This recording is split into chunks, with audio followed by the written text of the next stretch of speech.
veturën time e stolisa me emblemin më të mirë që kemi, edhe isha pranë gjykatës aty dhe pata disa intervista, u takova me familjar të krerëve të UÇK-s që ndodhen aty,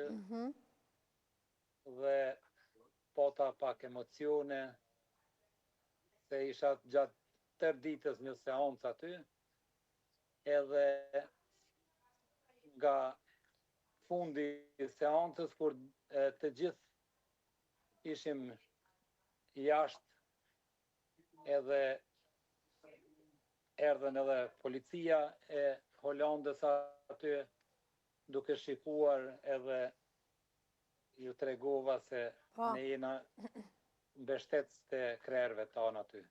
Edhe i mbështesim deri në fund. Besoj nuk ju bezdisën. Jo, mirë